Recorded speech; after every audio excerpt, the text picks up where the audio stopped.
Kisah teladan Islami, si tukang batu yang dicium Rasulullah Shallallahu Alaihi Wasallam.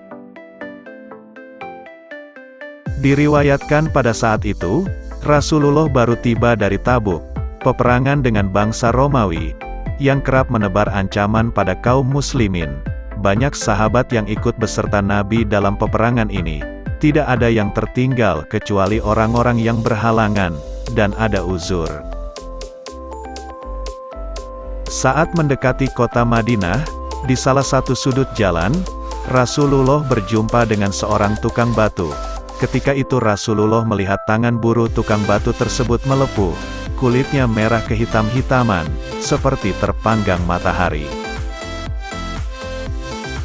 Sang manusia agung itu pun bertanya, "Kenapa tanganmu kasar sekali?" Si tukang batu menjawab, "Ya Rasulullah, pekerjaan saya ini membelah batu setiap hari, dan belahan batu itu saya jual ke pasar, lalu hasilnya saya gunakan untuk memberi nafkah keluarga saya, karena itulah tangan saya kasar."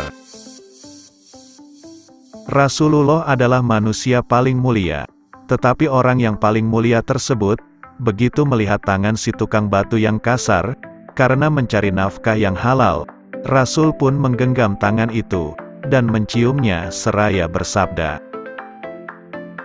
"Inilah tangan, yang tidak akan pernah disentuh oleh api neraka selama-lamanya." Rasulullah tidak pernah mencium tangan para pemimpin Quraisy, tangan para pemimpin kabilah, raja atau siapapun. Sejarah mencatat hanya putrinya Fatimah Az-Zahra, dan tukang batu itulah yang pernah dicium oleh Rasulullah.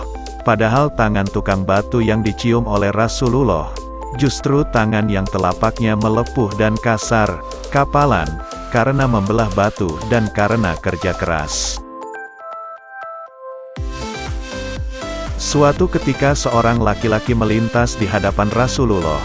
Orang itu dikenal sebagai pekerja yang giat dan tangkas. Para sahabat kemudian berkata, "Wahai Rasulullah, andai bekerja seperti dilakukan orang itu dapat digolongkan jihad di jalan Allah, fi sabilillah, maka alangkah baiknya." Mendengar itu Rasul pun menjawab, "Kalau ia bekerja untuk menghidupi anak-anaknya yang masih kecil, maka itu fi sabilillah. Kalau ia bekerja untuk menghidupi kedua orang tuanya yang sudah lanjut usia, maka itu fi sabilillah. Kalau ia bekerja untuk kepentingan dirinya sendiri agar tidak meminta-minta, maka itu fi sabilillah." Hadis riwayat Tabrani. Orang-orang yang pasif dan malas bekerja, sesungguhnya tidak menyadari bahwa mereka telah kehilangan sebagian dari harga dirinya, yang lebih jauh mengakibatkan kehidupannya menjadi mundur. Rasulullah amat prihatin terhadap para pemalas. Maka apabila telah dilaksanakan sholat, bertebaranlah kamu di muka bumi, dan carilah karunia Allah, dan ingatlah Allah banyak-banyak, supaya kamu beruntung. Quran Surat Al-Jumu'ah ayat 10. Siapa saja pada malam hari bersusah payah dalam mencari rejeki yang halal, malam itu ia diampuni. Hadis riwayat Ibnu Asakir dari Anas. Sesungguhnya di antara dosa-dosa itu, ada yang tidak dapat terhapus dengan puasa dan sholat.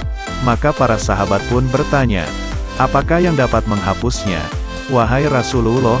Beliau menjawab, "Bersusah payah dalam mencari nafkah yang halal." Hadis riwayat Bukhari. Demikianlah sebagian kecil tentang kisah teladan Islami, agar kita semakin tahu dan semakin giat dalam mencari rizki Allah yang halal dan berkah. Terima kasih sudah menyaksikan video ini, semoga bermanfaat.